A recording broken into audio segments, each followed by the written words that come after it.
Good evening and welcome to the meeting of the Town of Tyngsborough Affordable Housing Trust. Today, February 25th. We'll start with some introductions. I am Kimberly O'Brien, and I am the chair of the Affordable Housing Trust, and I represent the planning board. Lisa, do you want to go next? Yes, my name is Lisa Singleton, and I'm newly appointed to the Affordable Housing Trust just this month by the select board. Excellent. Jess, or Jackie? Sorry, Jackie. I am Jackie Gilfus. I am the representative from the select board on the Affordable Housing Trust. Great. We also have Benjamin McClure. Is that how you say your name, Ben? Yeah, McClure, Ben McClure. I'm the town planner for Tyngsborough. We have some other guests if you want to introduce yourselves. Do you want to start with Isabel, since you've been the one working with us most? Good evening, everyone. I'm Isabel Emmett, Regional Land Use Planner 2 for the Northern Middlesex Council of Governments. I'll pass it to Chris. I'm Chris Hayes, Housing and Economic Development Program Manager for Northern Middlesex Council of Governments. And Jenny? Thanks, and hi, everybody. I'm Jenny Reid. I'm the Executive Director at NIMCOG. Kelly? Hi, everyone. I'm Kelly Landema. I'm the Deputy Director at NIMCOG. Nice to meet you all. Great. Thank you very much for meeting with us tonight and taking the time. I know, Isabel, you've done a ton of work on this. So let's see. The first thing on the agenda after introductions was to review and approve our minutes from our November 14, 2024 meeting. Can I get a motion to approve the minutes? Well, I just made the motion. Can I get a second? Second. Cool. Let's see. So Lisa, you were not at the meeting. So it'll just be Jackie and I approving the minutes tonight. Jackie, do you approve the minutes? I do. Me too. Okay. Well done. And now I'll turn it over, Isabel, to you for the review of the housing production plan status and the draft that you presented to us. Thank you. If I'm looking over here because that's where I have a screen, so I'm not like watching TV, just so you know. I am looking at the production plan over here. All right, go ahead. Sorry. Not a problem. Good evening, everyone. So tonight we will be reviewing our finalized list of goals and strategies for the Tyngsborough Housing Production Plan. This is a plan that we're required to do for each of our towns. And we are looking at the wrap-up point in this project. And so tonight we are looking to answer some questions, gather feedback, and the finalized full plan is available to you. We sent it to Colin, so hopefully everyone received it. We are giving everyone until March 4th, next Tuesday, to provide any comments, any redlining. You can feel free to mark that HPP up as much as you want, and any and all feedback is very much welcomed. Chris, anything to add? Yeah, I just wanted to thank, I know Isabel's been the leading and guiding force on this, but I also want to thank the Affordable Housing Trust for all the work we've done so far together on this. I also want to thank Isabel for all the work she's done on this. I've just basically been into scoop in and review things and whatnot. And I may be overdressed for the occasion. I was in Boston on an event earlier today, so but I did want to mention that as Isabel mentioned, she'll be kind of going through a presentation that includes what we think are maybe the most critical strategies, or maybe the strategies to focus on. We also will be talking a little bit about the form of the plan, and we really want to make sure that the executive summary is correct. We know that that is going to be the thing that most people read, and we really want to make sure that it's an educational piece and something that makes people think about housing in a new light, perhaps, because that's what we heard from you, that we need the education in the town to get more motion on some of these projects. And the first thing is to have kind of an educational housing production plan. So we want to know if we hit the mark on that or not. And then also the list of parcels that are appropriate for affordable housing. We'll talk about after the strategies. I got a little map I'll bring up, and we'll talk about some of the recommendations that we have with that. So we definitely want to hear your questions today. If you have comments and thoughts, but also, of course, you'll have a week afterward. But make sure to get those questions in today so that we know we can answer them as quickly as possible. And I'd say the final thing to really think about is the strategies, the achievability of the strategies. What do we need? I think Colin actually referred to it as a runway. How can we build a runway to accomplish the strategies? So we want to make sure that we get that right as well. And I think that's kind of my introduction. Oh, we have a new person. We didn't actually say what Northern Middlesex Council of Governments is, so I want to make sure to get that information in as well, because we'll also be talking about the regional housing strategy after this. I think that's the next item on the agenda, if I remember correctly. And so Northern Middlesex Council of Governments is one of 13 regional planning agencies. We cover the city of Lowell and basically every town that touches it, and then going west, including Westford, Pepperell, and Dunstable. And when I say 13 regional planning agencies, those are the 13 of Massachusetts. Every town in Massachusetts belongs to one. I like to say that we're a consultant that works for really cheap or sometimes for free. I believe in this case it was for free. And I say that because this is really town-led. We come in, the town requested the assistance. We want to come in and make sure that we are realizing your vision, bringing planning expertise. But we're also a regional collaborator, somebody who brings collaborate, convener, that's the word I'm looking for, and convener. So we really also try to bring communities together to work on kind of more regional problems and work across borders. We also work on transportation planning, sustainability, economic development. We have a big economic development plan going on. So we really work on all aspects of planning, not just housing, but housing is a really special one to us. So that's my little introduction of NIMCOG. Jenny, was there anything else you wanted to say about NIMCOG before we move on?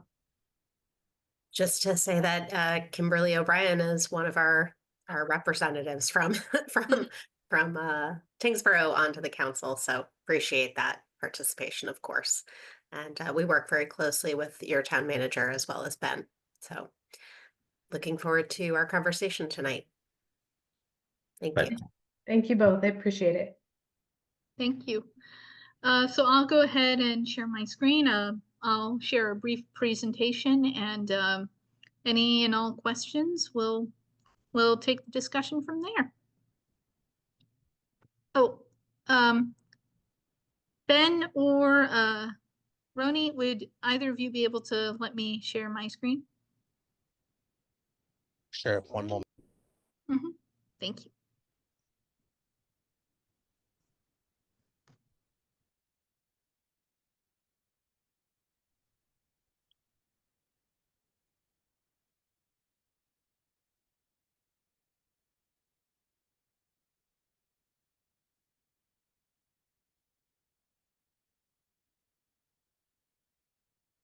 Did we somehow lose Isabel? I am re-promoting her. One moment.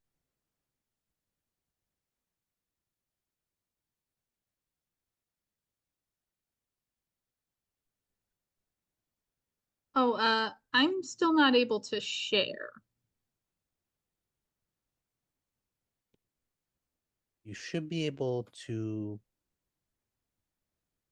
share that. Great. Thank you.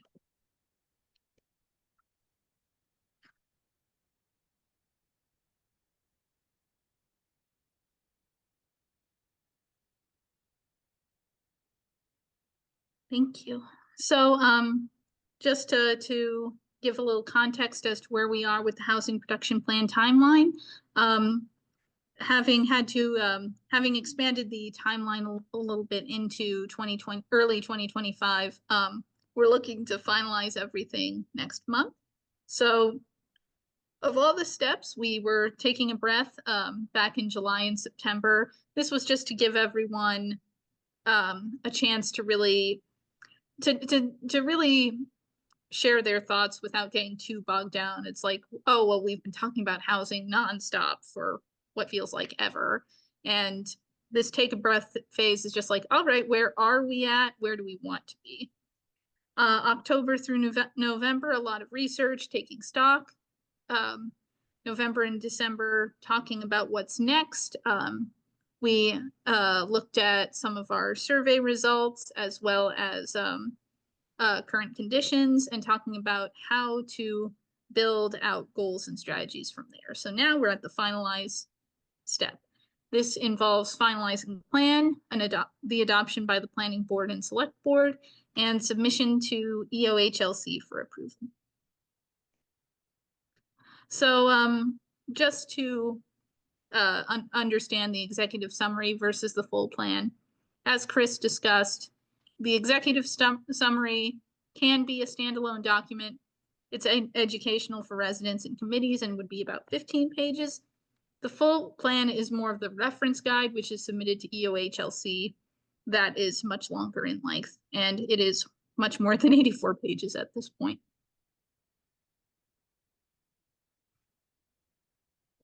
So our first set of strategies, well, first of all, so we've come up with 8 key goals. Our first one is to maintain and produce 23 subsidized housing units annually. The second is to diversify housing production. The third is to strategically guide production of housing by increasing areas that allow diverse types of housing. Increasing the number and attainability of units affordable to households that have lower incomes, provide options for first-time home buyers, increase the number of accessible units, foster housing growth that meets housing needs while promoting environmental sustainability, and finally, affirmatively furthering fair housing across Tyngsborough and to assist the most vulnerable. So those are our 8 goals, and expanding out of those 8 goals, we've come up with some priority strategies. Primarily, we want to focus on first on zoning. The first strategy would be to amend the zoning bylaw to allow mixed use and multifamily housing as of right or special permit in the Industrial 1 Light District. The second would be identifying zoning amendments in key locations to allow the production of single-family attached units, duplexes, triplexes, quadruplexes, and apartments. So more just expanding options. And the third would be to update the zoning bylaw to comply with the new state law allowing ADUs by right. And this set of goals would advance, this set of strategies would advance goals 2, 3, 4, and 7. Related to policy and investment, maintaining the subsidized housing inventory list, keeping records of regulatory agreements, deed restrictions, home and rental prices, and other unit data. This advances goal number 1. The second would be to promote and incentivize the development of ADA and universally accessible housing units. That would advance goal number 6. For new plans and studies, encourage the development of multifamily housing at the Northwest Middlesex Road and Pheasant Lane Mall parking area subdistrict overlays. Those are the 2 MBTA communities districts that we think are developable in the near to mid future. That would advance goals 1, 2, 3, and 7. And conduct an equity audit on Tyngsborough's residential zoning to determine whether or not it has a disproportionately adverse impact on Black, Indigenous, and people of color and other groups protected under state and federal fair housing laws, which advances goal 8. And public outreach and education, as well as board development. We recommend highlighting the strategies of coordinating planning efforts for multiple committees through annual all-committee meetings to build shared goals, which would advance all the goals. And provide information about regional and community-based services to people at risk of or experiencing housing instability such as foreclosure, eviction, and legal assistance.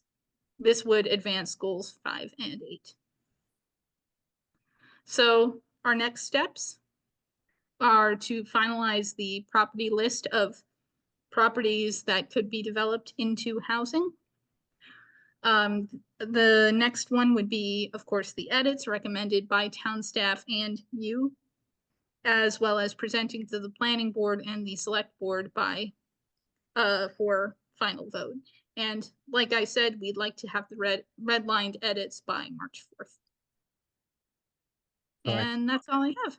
So I think in the interest of time, I will try to just go quickly through the properties so then we can have questions on both the strategies and the properties.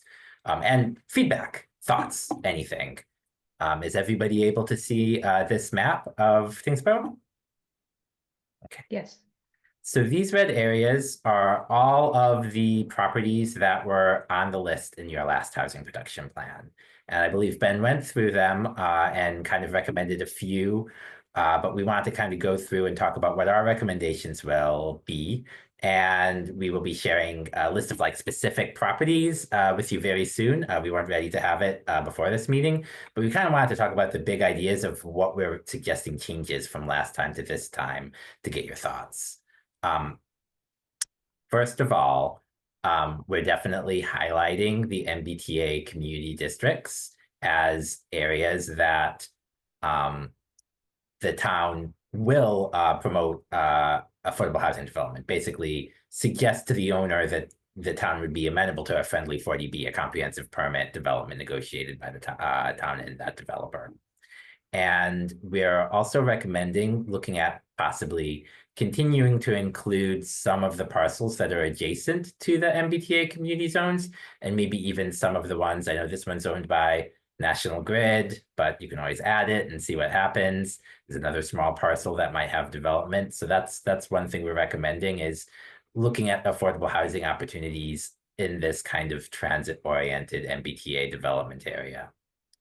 Another thing we're recommending, these areas were on the list last year, but we heard from Ben that they are in a priority habitat area, that they do have wetland issues, poor access. So we thought that the Affordable Housing Trust may consider whether they should be included on the list to encourage affordable housing, or whether this area should be more thought of as a potential conservation area.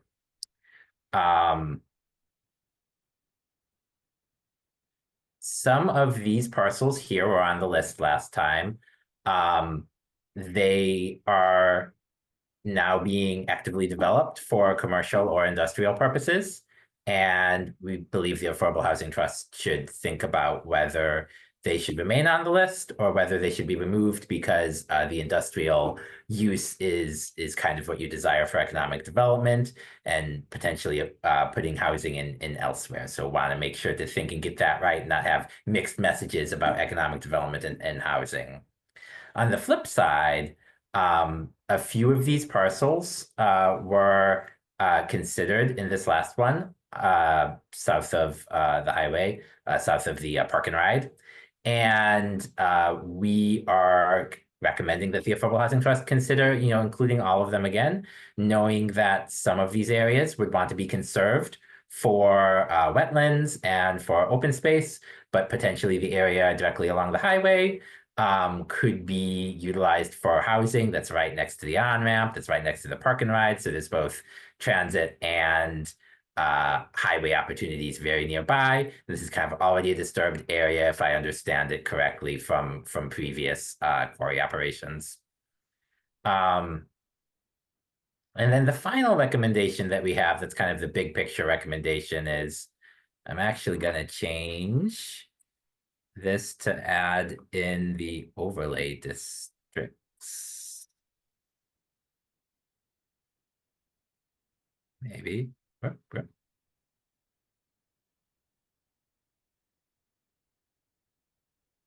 Here we go. Here are the overlay districts. And there's the mixed use overlay district here and up here as well. And we thought the Affordable Housing Trust might consider adding some or all of the parcels in those overlay districts because they've already been identified as basically priority development sites that you might encourage affordable housing there. So those are kind of the big ideas that we had, and you'll be seeing that list soon, but we wanted to kind of preview it right now to get that feedback or questions.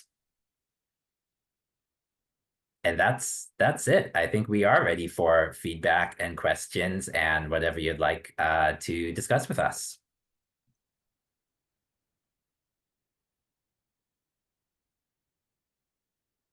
Lisa, is this the first time you're seeing this? Did you have a chance to review anything before the meeting? I did. I reviewed the materials, yes. Okay. Do you want to put the map back up? Because I don't think that's in the materials that we got. There was a very partial list, I believe, of parcels, but the map wasn't in there, and the kind of recommendations we're making right now that would be being shared with you soon wasn't in there. Okay. Am I sharing it? No, I'm not. Let me try that again. Yeah, I know that we had talked about that a bit, I think end of November, beginning of December. Because I remember I had a conversation with Ben over email about the potential sites and how I think something that Chris you raised, there are some properties that would not be well suited for development, and I think that that was the conservation land. So I think, in my opinion, we would want to take those off. Like, I think we want to be realistic about the sites that we think are developable, and if we know that there's properties that realistically we would not want to develop, then we shouldn't have sort of false advertising there. Um, and so one of the things that I was hoping to take away is just clarity about which sites had been on our previous housing production plan, which are no longer viable, and which are new, that newly identified. So really just understanding sort of like the delta and what's changed over time. And hopefully we have more sites now than we had previously, or the things that are being removed because they're being developed, not just because we've identified problems. Yes, I can handle that question. We can definitely provide when we provide that list, explain how it changed from the previous year. The what we started with was just removing some things, and what we're recommending adding in its place in terms of removing, some of the conservation land, maybe some of the land that's being developed for industrial purposes, is those parcels that are next to the MBTA communities that weren't there last year, and the parcels that are in the mixed use overlay district.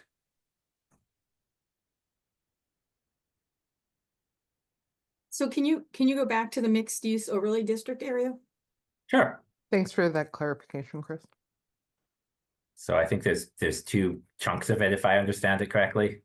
Right. So Ben, correct me if I'm wrong, the one that's in Flint's Corner, the one that your cursor's near right now, that one's already got permits for development, but it hasn't been developed yet. So That's we correct, are hoping yeah. to put housing in there. And then if you go to the other one that was down the road, isn't that the spot where it's permitted right now for the temple? Yeah, but is that 50 Westwood Road? Or I don't know. That's what I'm trying to figure out, like which one of those parcels is it, or all of those? yeah, Okay. So the largest parcel there is permitted for the Hindu temple, which I believe they're gonna be building soon, right? yeah, Are all of those dropped part of everything off that? today. They seem to all have the same owner. Yeah, and so there's no housing involved with that. There'll be some educational and a temple, which is it's gonna be really big and pretty neat, but I don't think we're gonna see housing there. And then one of the other parcels that you looked at that was across from the parking ride. Yeah, was it permitted for assisting living? Yes, like a whole assisted living complex. So that will be fantastic and a real addition of housing with being able to serve people, older people in many different phases. So I think that will be a really great addition to the town. Yeah, I think that space is going to certainly support some of our goals that we've identified about being able to age in place and having diverse housing options. Again, we're hoping it goes forward. Yes. And I definitely, the other conservation ones, I definitely have a conflict of interest when I talk about those because I live on that road and can tell you it is very much a lot of wildlife and a lot of wetlands. And I believe part of it's owned by the Dunstable Rural Land Trust at this point. I don't think they're going to be willing to sell for housing, but I do agree it's probably not, it looks good on paper, but it's probably not viable. It's really not good for access either, so those are my comments. Can I ask a question? The assisted living, is there an affordable component to any of those units? Do you know?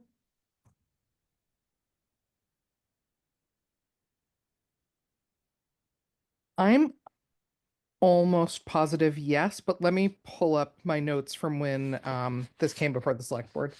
I think there would be with their inclusionary zoning, Yeah. but it was a while ago when we talked to them, so I can't remember off the top of my head right now either.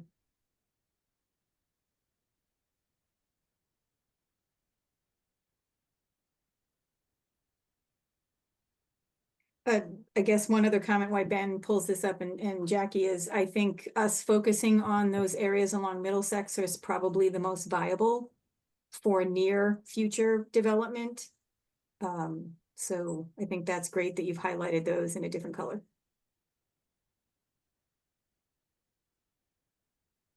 Yes, and kind of bringing it back to the strategies rather than the parcel list.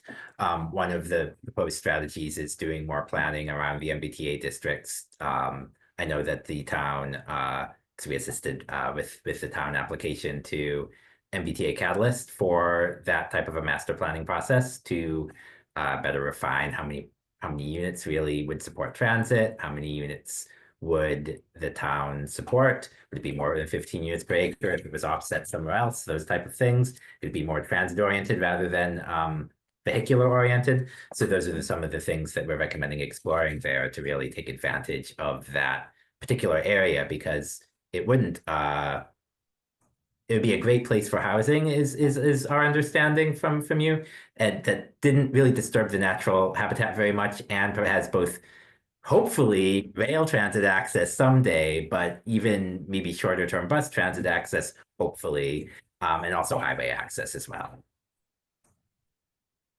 And walkability to a lot of jobs. Yeah, absolutely. I think it can really change that whole area by adding housing there, so that'd be great. I don't want to leave Lisa's question. Ben or Jackie, do you have anything to add about Yeah. affordable?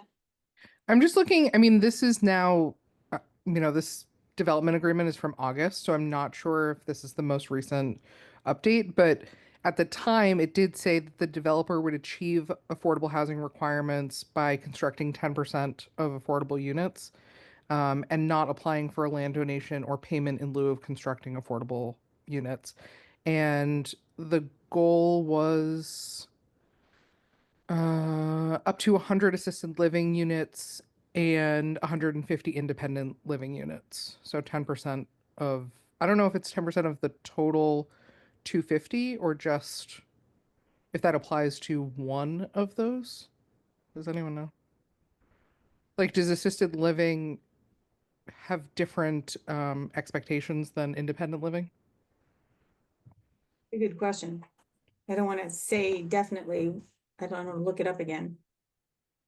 But at least that gives you some idea, Lisa. Does that answer your question? Okay. Yes, thank you very much. And we can certainly get more up to date information about that. And Ben, maybe it's the 84 Kendall Road parcel. Yeah, I can reach out to them as well and see.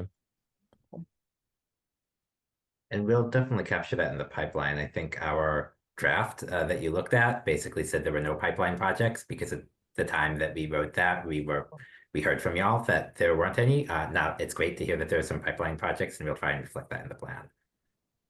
Great.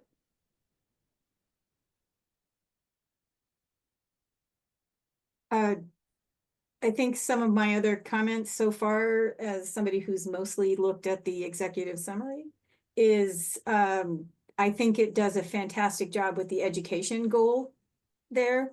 I love the way it was laid out, that it really sort of takes you step by step through both the need and the cause of the lack of affordable units in town. So I feel like you really nailed that, and I'm really appreciative of that. So thank you very much. Of course.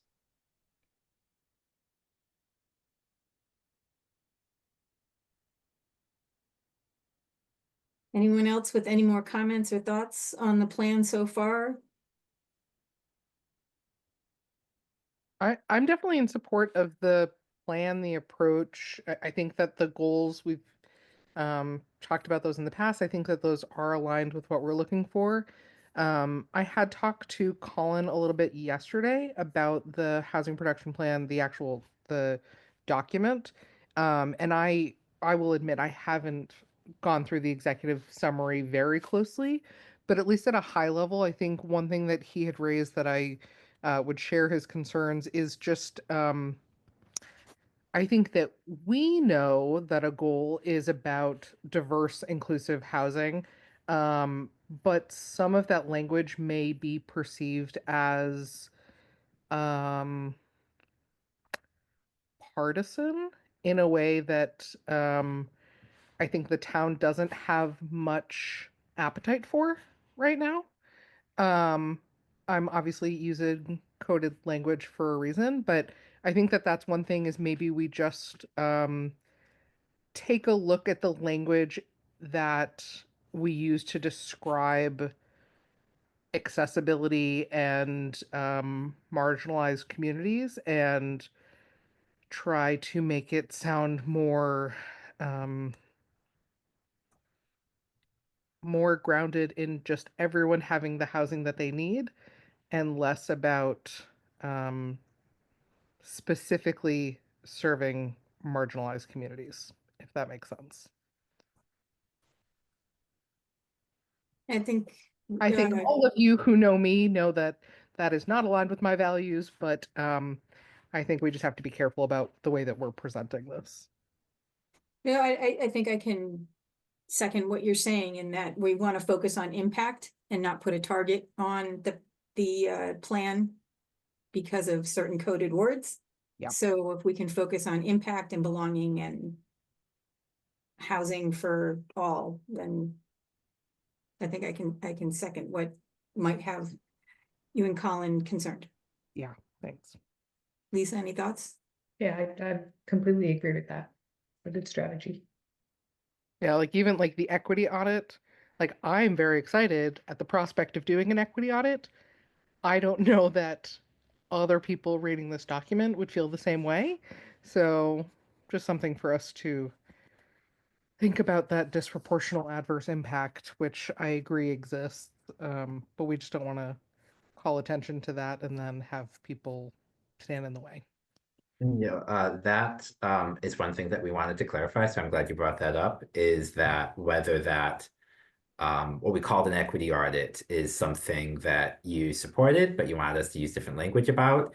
And certainly we could talk about a study that determines whether there are unintended impacts or unintended consequences, or I think we have some better language around that. But Outcomes, maybe? yeah, so Yeah. that we aren't using words, we're using words that we mean, Yeah. that describe what the plan, what the strategies will be and accurately describe them, but don't use language that might be interpreted as partisan and cause people to shut down and not realize the actual strategy involved. Yeah. Sounds like what I'm hearing is that you want to keep that particular strategy and maybe the others, but make sure that the language used around it is clear and accessible to people on both sides of the aisle. You are hearing what I'm saying, Chris. Thank you. Um, I don't think I'm going to ask a really dumb question, but please excuse me for it. There's not a problem in saying a diversity of housing types, even though it uses a word that might be charged. It's That probably is okay. It's funny you say that because I did like a command F and searched words that I thought someone might search if they were looking for a problem. And diverse is one of those words. But I think that you're right. Like diverse housing, maybe sometimes we'll use like a variety of housing types. Sure. Maybe something like that. Yeah. I Means the same thing, and if it helps our communication, understood. Yeah, thank you. All I right, hope great. that you are also experiencing this in other communities and that we are not a outlier here. I don't think you're an outlier. Good, good.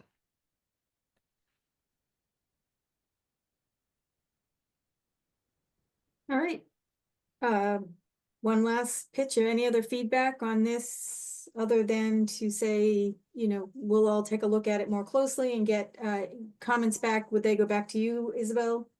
About, hey, I found a word that was misspelled or something we didn't mean to say, or okay, cool. Certainly. All right, so by the 4th, Um, when do you plan to present this to the planning board? Did she disappear again? There she is. Excuse me, my apologies. I will be in touch with Ben and Colin to have that scheduled. It is not on the books yet, but I think we can get something ready for March. Excellent. One thing that I did notice that I don't know if this was intentional, on some of the pages, it looks like the page count is like 9 of 13 or 12 of 13, and then it jumps to out of 15. And so when you look at like the appendices, it's like page 88 of 15. So I just double check the page count and see what you're trying to convey there. yeah, we'll fix that. That was probably a word section pagination error. That's all. Perfect.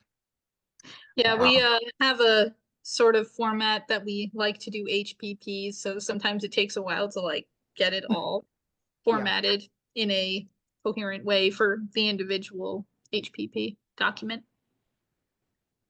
What we will present to the planning board will be those separate documents. One thing that we wanted to ask if the Affordable Housing Trust wanted to do was to vote to recommend the HPP with your red line edits or comments that you will provide whatever day Isabel said, which already slips my mind, but March 4th. You would recommend that to the planning board and select board for adoption. Or any discussion from Lisa or Jackie?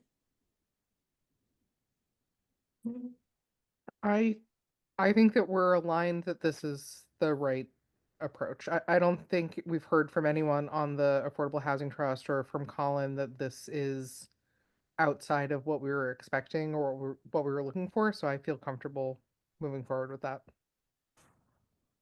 And I don't think it strays far from the last affordable housing production plan.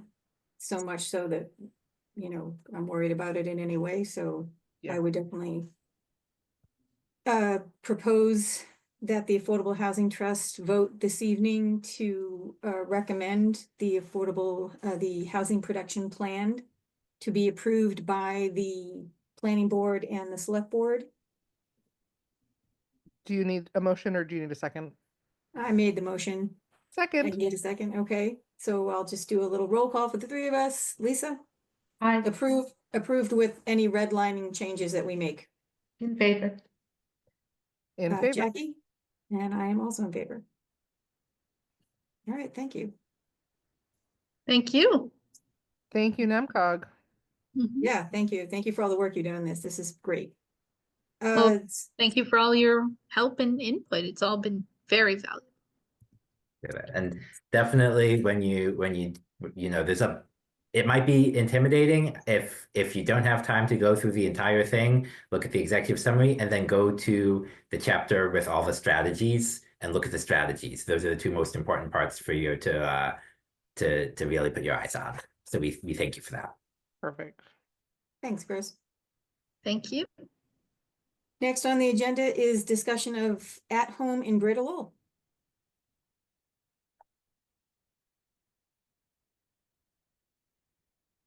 Jenny, I think if you wanted to introduce that maybe. Yeah, again, I'm actually not sure who has the PowerPoint though. Do you know? I mean, it's not Kelly is making the presentation, but I don't know where the PowerPoint is. I have it here. Oh, Okay, so you yeah, might and- just need to let Kelly be able to share. hang Okay. on here. Let me go back to the beginning. You should be able to share. Great. And I'm just going to get this started so that I don't share the wrong, Yeah. the wrong screen here. So while you're bringing that up, just to say that you know, this has been and you're going to learn more about it in the slide deck when you see the slides, but just to say that, you know, this is, first of all, some of you have been participating in the, you know, various forums and, you know, surveys and you know, contributing, I would say, meaningfully to the process to date. We're really in the process of wrapping up phase 1 and leading into phase 2, and so part of this conversation is just introducing you to the, you know, how we vetted the strategies, some of which were shared in slightly different version at the prior community forum, and the goals as well. And, you know, just to kind of give you an update as to where we're at and where we're going in this planning process in the second phase, and you know, sort of how we're thinking about moving forward with the overall planning process in general. And any of your, you know, insight that you can offer into this process would be very helpful, especially since you're, you know, trying to move forward with affordable housing in your own community. This is obviously a regional strategy, so, you know, while there's going to, you know, there's not an expectation that you're going to necessarily like or do everything that we're going to be talking about, but we want to make sure that we've hit on at least some things that will resonate for Tyngsborough. But we're looking, you know, very broadly at a region that has a range of community types and experiences trying to advance housing. And what Kelly's going to do now is kind of give you the bigger picture as to why we're doing it this way and talk about the strategies and what we're planning to do next. Is there anything I missed? And of course, you know, Chris and Kelly are really the two who are primarily working on this effort, and it's funded by a number of different sources from the state as well as the Greater Lowell Community Foundation. And I'm just really appreciative of both of their time on this project and where we're at trying to move it forward. Did I miss anything though, Chris? Is there anything else to add? I think that was a great intro. Thank you. Okay, great. And Kim, was there anything? I think just to let people know what communities are part of this regional approach. And that's probably early on in your Yeah. presentation. Yeah. Okay. And it's all of NIMCOG. Of course, Yeah. I'll turn it over to Kelly, who will explain all of these details. Sure. Yeah, and thank you, Jenny, for that introduction. I'm going to just skip over this first outline here. So NIMCOG includes the communities of Billerica, Chelmsford, Dracut, Dunstable, Lowell, Pepperell, Tyngsborough, Tewksbury, and Westford. So the 9 communities. And we wanted to take a regional approach to housing, because housing is a regional issue. And when Jenny joined NIMCOG, she started a series of conversations with municipal managers. We also met with planning boards and select boards, and in every single one of those conversations, housing was consistently emerging as a top issue. And as a regional planning agency, just like we are assisting Tyngsborough with your HPP, we are doing the similar work with our other communities. And so we saw a benefit to thinking across municipal borders. And thinking about, you know, as a region, how can we address the housing issue, our state's housing shortage, locally and regionally. And so how can we partner together on that? As part of this first phase of work that we're closing right now, we did a community needs assessment with the University of Massachusetts Donahue Institute. And one thing we know is that population in this region is projected to increase. It is not projected to increase dramatically. However, we also know that there is a latent demand for housing. We have a lot of doubling up. We have a lot of adult children who are no longer children, who are still living with their parents. And we have a lot of seniors who are looking to downsize, but just those units that they need that are easier to maintain or accessible, those are not available to our older generation. And so, you know, while the population is projected to kind of stabilize and only increase a little bit, we know that we need a lot more smaller and more accessible units in the future. This latent demand for housing has also impacted our vacancy rates. And so when we look at what the market, what is typically considered a healthy vacancy rate, that is usually 8% for rentals and 2% for sales. And right now we are, our rentals are almost at a healthy vacancy rate for sales. So that means that we have an incredible shortage of rental units. We also have almost a 0% vacancy rate for sales. And that means that as soon as a house comes on the market, it is selling, and it's probably selling for over asking price. If you've tried to purchase a home in the last couple of years, you've probably experienced this yourself. And this is something that's not just happened since the pandemic, but it's just been a trend over the last 12 to 15 years. And so in order to turn that around, we need to actually go in the other direction by increasing the production of housing. This shortage, just from a plain market supply and demand, this has really led to an increased cost in housing, and in particularly led to an increased housing cost burden. And by cost burden, we mean that people are spending more than 30% of their income on housing. This is particularly evident when we look at people who make a low income or households who make a very low income. They're extremely cost burdened, and that means that they're spending more than 50% of their housing, monthly income on housing. That means that not only people who make a low income, but people who make a moderate income are spending money that they otherwise might be spending in our local businesses, that they might be spending on in our service industries, that they might be spending to support their families. They're not able to spend that and so it affects our local economies. In the short term, it also means that seniors are often struggling to stay in our communities, and they're extremely cost sensitive to things like tax increases. We've also seen the impact on labor shortages, everything from teachers and healthcare to our local service industries and restaurants. And we've also seen a dramatic increase in the number of people who are experiencing homelessness. It's not just necessarily people who are chronically homeless, but people who are just struggling to make rent. This has also led to a lot of brain drain. So we're seeing a lot of young adults who are leaving Massachusetts and leaving Eastern Massachusetts in particular for less expensive areas. And businesses tend to follow where the talent goes. So there are businesses that are considering relocating outside of the region and outside of the state. I hate to be the bearer of bad news here, but it's just, all of this is just to share with you that even if you have housing, a housing shortage actually impacts you. It impacts you when you have longer wait times in the hospital. It impacts you when you are trying to send your kids to school and there is a shortage of teachers. It impacts you when there is a tax override and there's an increasing burden on the remaining residents to fuel the local economy and municipal services. So that is all why we decided to develop this regional housing strategy. And we have worked with residents in Tyngsborough. I've seen Kim at a lot of meetings, and I just want to thank Kim for participating in a lot of our summits. We have had 3 summits over the last year, really to understand the goals, the regional goals for housing, to confirm those goals with participants and develop strategies, and then refine those strategies, what we did at a meeting back in November. And so the result of all of this is the close of phase 1. We are about to release a report that includes the comprehensive needs assessment for our entire region. It also includes a target number of housing units that need to be produced in order to respond to that crisis. And this is in a 10-year timeframe. And a number of strategies that we can take and tailor to each of our communities in phase 2. And as we move into phase 2, we're going to be hiring a storyteller consultant so that we can capture some of those personal narratives of housing, and understand where people have had successes, where they've had challenges, and put some faces to the names of what the dynamics that we're experiencing. And then also create toolkits to help our communities implement those changes. That might be model zoning, it might be model policies, it might be outreach and educational materials.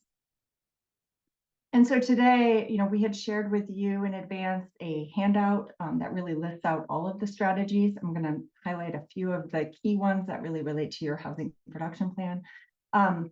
We would like, part of why we're presenting this to you is because we would love for you to weigh in on this. As we move into phase 2, we really want to make sure that these strategies are the right ones. And we want to know the ways that we can tailor those strategies when we're looking at how do we implement at home in Greater Lowell in Tyngsborough. What are your ideas for how we can tailor those strategies to fit the needs of Tyngsborough while still accomplishing those goals, those regional housing goals that we have as a region? And is there anything that we can do that we can adjust these key actions to build your comfort with implementation at a local level? Just real quick, just a highlight on 3 quick strategies. The first one is around missing middle zoning.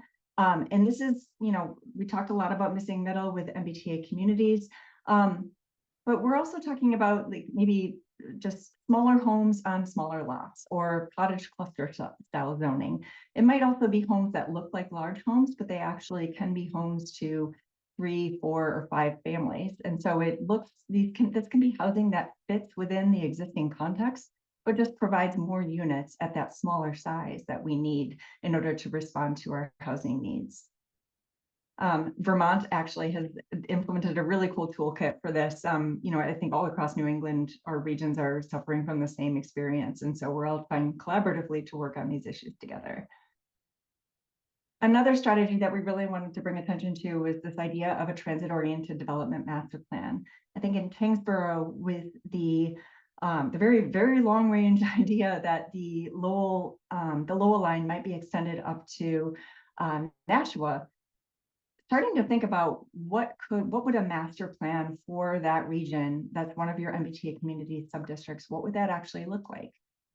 What would meet the needs of current Tyngsborough residents, and then what would create kind of a real comprehensive neighborhood for people who are using that transit, but also living and working in Tyngsborough. And then finally, developing strategies around supportive housing. So we know all across our region, we have a lot of groups with special housing needs, such as seniors who are suffering from chronic homelessness, or individuals with disabilities, or veterans groups. And one of our strategies is to really work with Massachusetts Alliance for Supportive Housing in order to identify the most vulnerable individuals and take a look at our zoning and take a look at our rules and policies and regulations to see where those barriers to producing that kind of housing that meet that need exist, and how we can go about adjusting those barriers so that we can support, in particular, support the people in our communities who have the greatest needs. And so as we move into phase 2, we are committed to working with you through Ben, through Colin, to share the finalized version of part 1, and that is our data and strategies. We also want to maintain ongoing communication with all of you through phase 2 as we work on these toolkits. We would love your feedback on those. And then we are hoping to come back in the fall at the close of phase 2 to share the updated toolkit and implementation guide. And so with that, I do want to open this up for any questions or any thoughts you might have.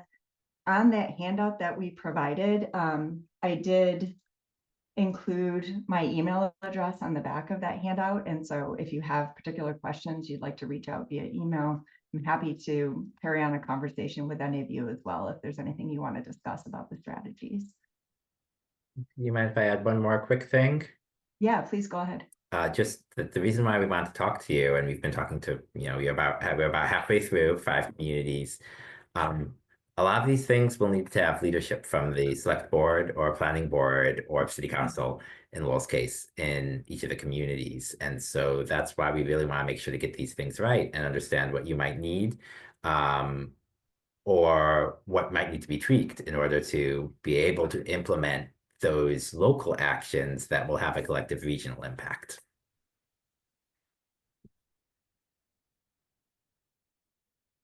Yeah. So I know we've shared with you both a draft HPP and a list of regional strategies, so it's probably a lot to wrap your head around in just one night. But if you have any immediate feedback right now, we're happy to discuss, although I know we are getting close to the end of your meeting. So Yeah, I mean, Kelly, I just wanted to say, Yeah. like, I was delighted to see the slide about the missing middle, Mm. because I think I think that's a really interesting one for our community. I know that some of the perception about the MBTA community's proposals were this fear of high-rise apartment complexes. And I think, there, again, going back to the conversation before, I think there's a lot of perception and assumptions and um, connotations that people are bringing to those conversations.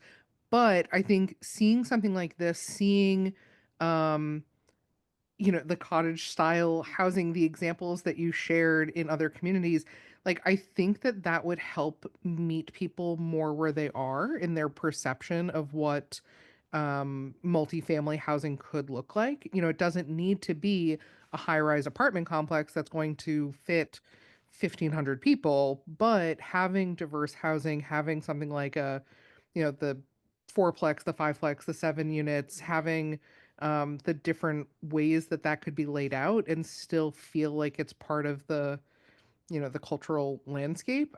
I love the cottage rentals in Dunstable. Like that is the cutest little thing. So I think that this is going to be a really nice thing to bring forward to the community and say, like, maybe what you think, affordable housing looks like or multifamily housing looks like is not grounded in what we might actually implement. So this is really, really great. Great. I'm glad to hear that. I think one of the things we really want to look at is how can we be creative about supporting the kind of housing. I know for me personally, a starter home is not a single family home with a big yard. It was a second story and a duplex, right? So, I think thinking creatively about what starter homes look like or what downsizing looks like and how that can, I think what it looks like in Lowell might be a lot different than what it looks like in Tyngsborough. So we want to really target these strategies to fit each community. Yeah, absolutely.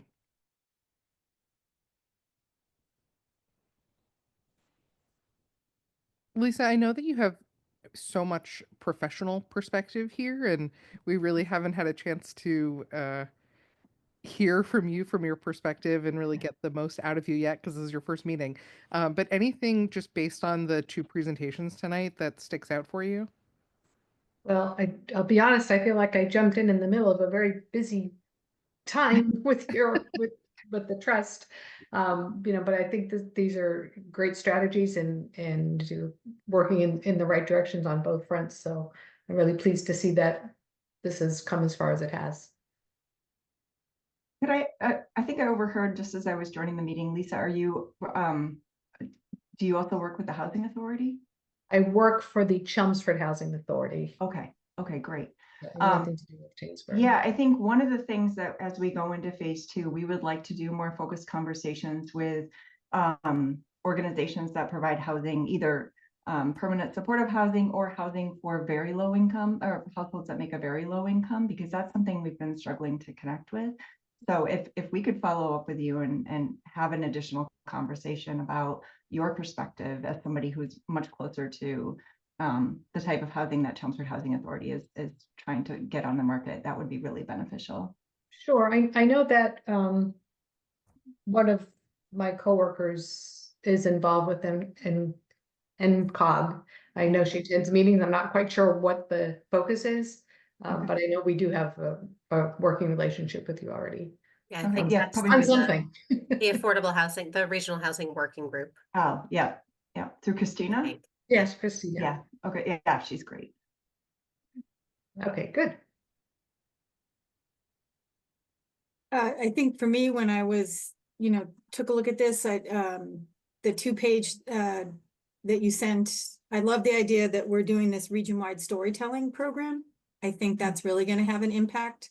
I work with nonprofits through NeighborWorks all the time, and this is the best way to reach our politicians, to reach people, to let them know. I mean, I keep thinking of my own 21-year-old son who moved to Nashua because there's nothing for him here in Tyngsborough, even though he works here in town. So I did also want to ask the question of, it was under your goals and strategies, 6.1, create Greater Lowell Housing Supply Accelerator. I didn't know what that was. I'm actually going to direct that to Jenny. Oh, okay. Yeah. It's who I under think has strategies, I probably the guess. most expertise among all of us with housing Yeah, accelerator. I mean, I think the idea there in like putting it in the strategies is more that if is to create our own regional housing supply accelerator, and all that means is just basically a regional grouping of people who would come together and perhaps more deeply study some specific issues related to housing. And, you know, maybe they're hosting convenings, maybe they're digging in a little bit more deeply into barriers to create certain types of housing, or other barriers like sort of just in general to housing creation in our region. It could kind of be any number of things, but it's meant to be exactly what it sounds like to get housing created. So an accelerator, like to accelerate housing production, which means removing as many barriers as possible, but also using an approach that's more about collaboration and coordination across different sectors across the industry. So, you know, not just obviously, you know, municipal staff or volunteers, but also people from, you know, the real estate industry, construction, development, builders, you know, people who are, you know, consumers, who participate in the process on the different end of the spectrum, to also funders like from state or other agencies that may also finance affordable housing or any type of housing. So it's meant to bring people together for convenings, but also towards solutions to accelerate production. And it's a strategy, and it's a little bit ambiguous because it would be contingent upon the people who are brought together and the types of topics that they feel need to be explored more deeply. So Thank you. hope that helps. Okay. Just add that the way that when we were developing the strategies, thinking about it, it's almost an implementation committee in terms of making sure that all of those strategies can happen and identifying the barriers and, as Jenny said, accelerating and overcoming those barriers. And we love the idea of the diversity of types of people, from builders and tradesmen to tradespeople to bankers, etc. Great.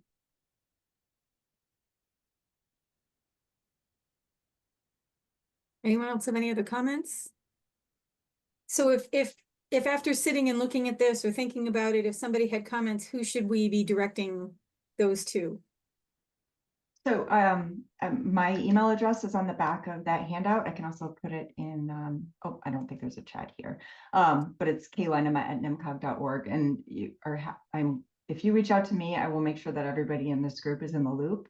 And so that we can kind of come together and make sure that we're responding to that question, or at least confirming that we are hearing something from you that we need to take into consideration as we close out phase 1 and begin work on phase 2.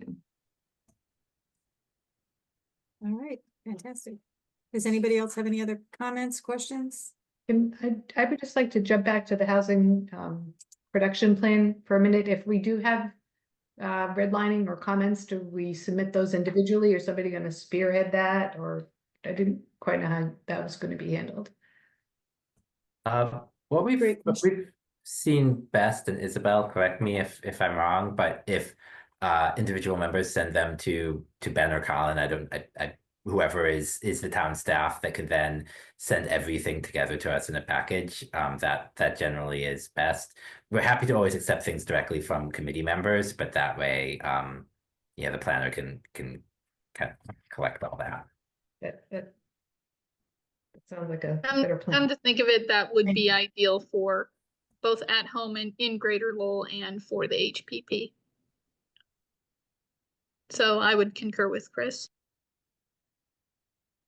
Ben, is that you, or is that going to be Colin? Oh, you can send it to me. I'd be happy to put things together for you guys. Thanks. That way Ben can also be charged with pestering you when the due date's almost there. Right. I know March 4th, but that's actually Monday, so not far.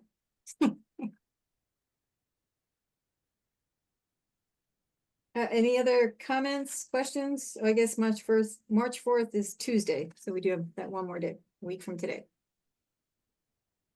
Anything else? Nothing else for NEMCOG. I do want to make sure that we talk briefly about CPC before we drop from the call. Absolutely. Well, thank you very much to Jenny, to Kelly, to Chris, to Isabel for coming out. We really appreciate this. This has been some fantastic information.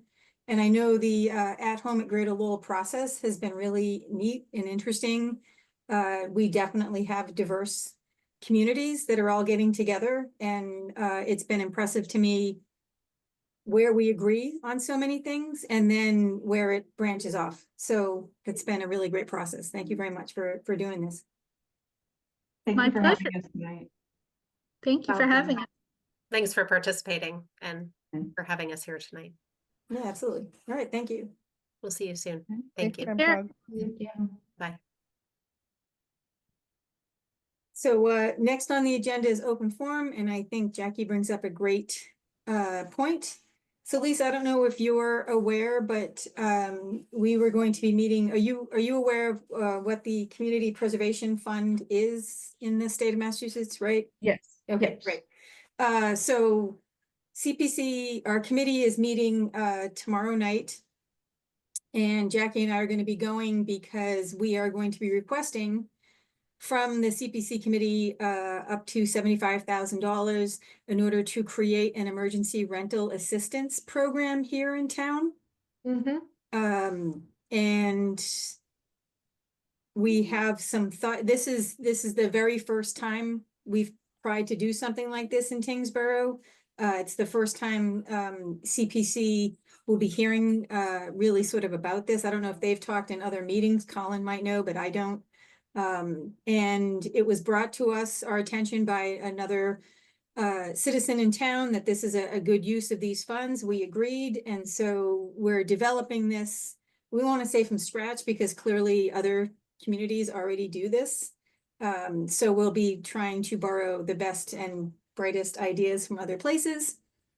And at this point, our thoughts are that we wouldn't want to burden the town employees more with trying to administer something like this. So we'll probably be looking for something, another nonprofit or appropriate organization to administer the program on behalf of the town.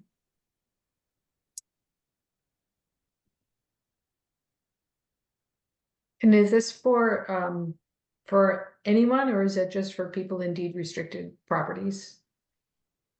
So that's some of the information that we're going to be having to come up with is the qualifications for this. I mean, right now, I think we know we can all agree that it would be somebody who is a town of Tyngsborough resident, that it would be somebody in their primary residence. But we haven't necessarily discussed means testing to make sure that the person is low income.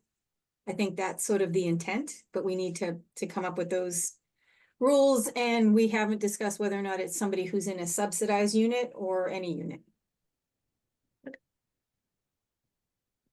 So Jackie, did you want anything in particular you wanted to talk about for that?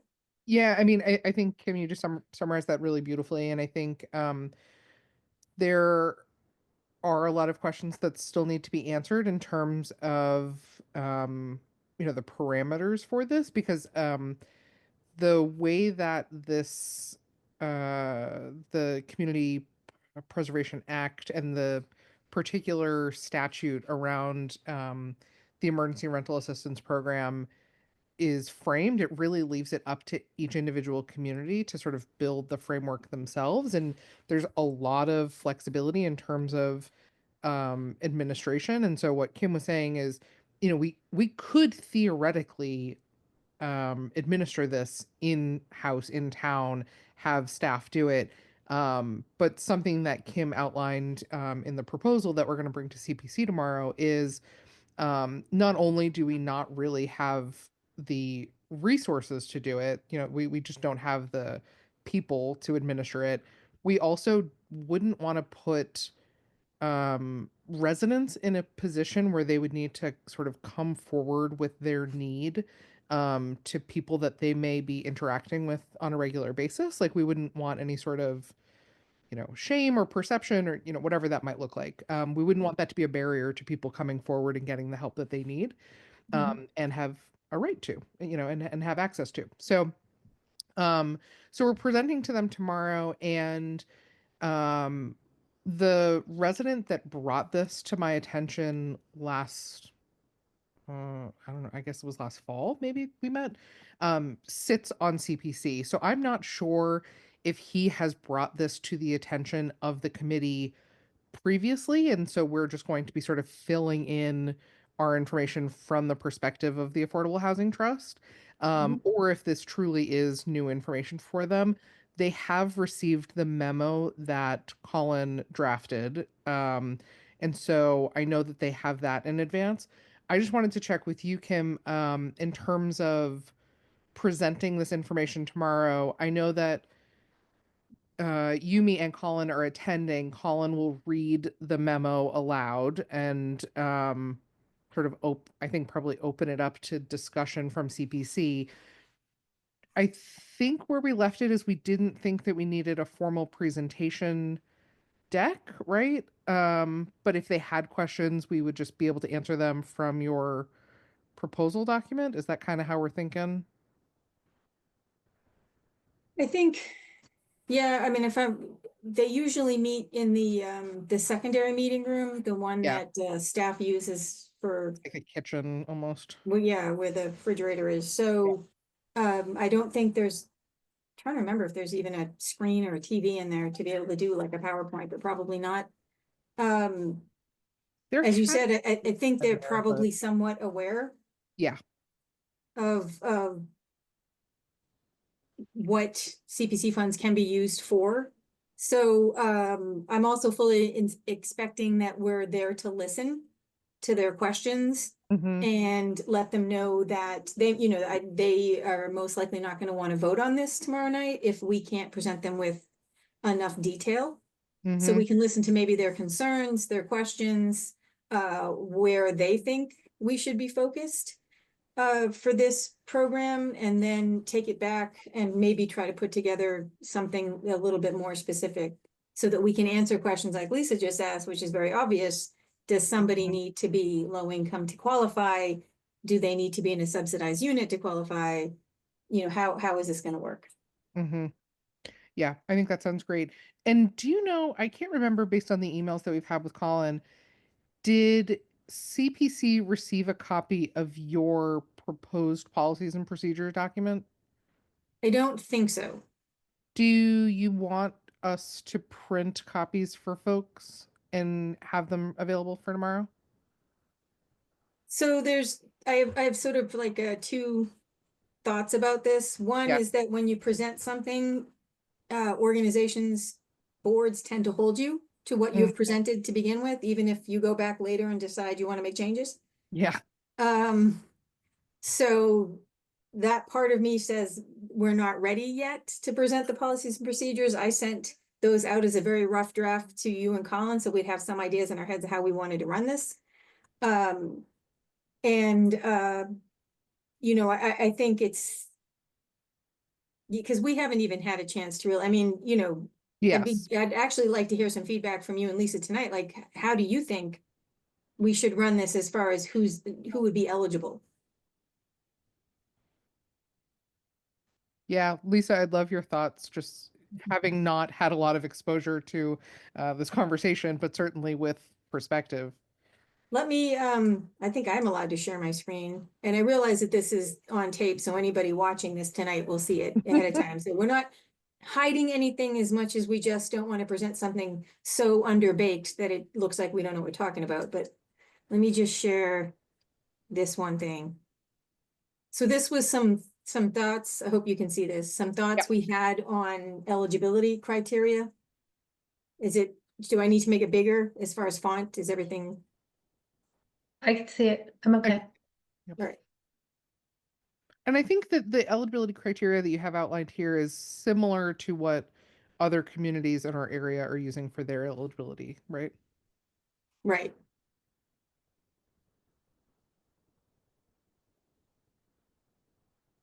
Right, so in this one, we are sort of saying like, we do want the person who's applying to be below 80% area median income, which is generally where we agree that's low income. Demonstrating a temporary financial hardship, we haven't necessarily said what we are considering that. Typically, job loss, medical emergency, unexpected expenses are vague and broad enough that somebody could have an issue and bring it in. I think the last one is probably something we'd need to discuss as far as how often we want someone to be able to come back to use emergency rental assistance. This one says hasn't used it in the last 12 months. Some places are the last 2 years. We want to talk about that more.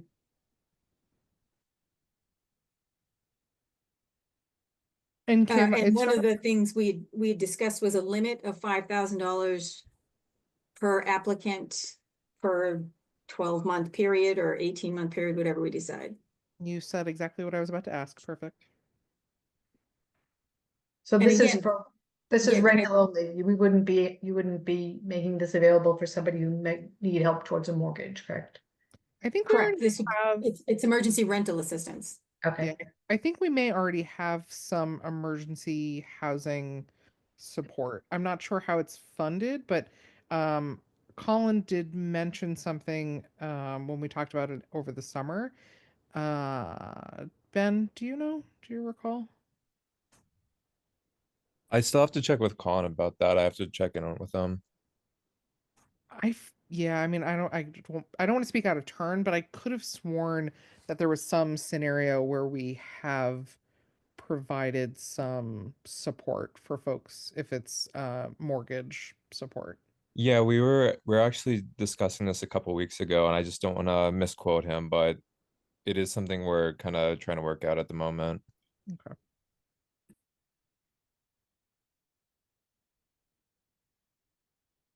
So as far as the 12 months goes, so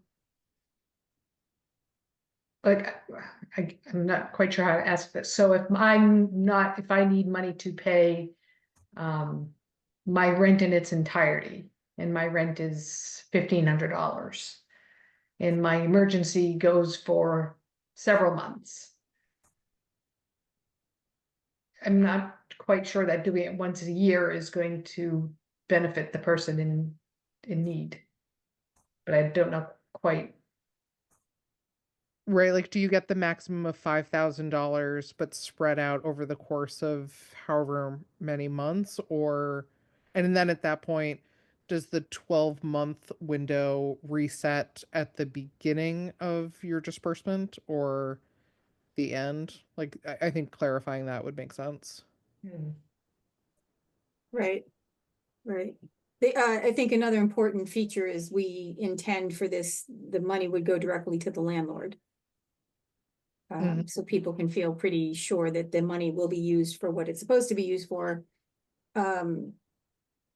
I think, the way I sort of pictured it is that someone would come to us, probably having gotten to the point of almost an eviction notice in hand, saying I'm 3 months behind in rent, $1,500 a month, and we're able to say, okay, so you would qualify for, $4,500 or whatever that is, and then we would be able to disperse the funds directly to the landlord. If the person's issues persist past that, at some point, we aren't able to fully fund somebody completely in their rent. It should be it's meant to help, help with sort of short-term issues that knock somebody down for a month or two, but we don't want that to lead to an eviction on somebody's record or loss of housing and the disruption that means for their complete lives.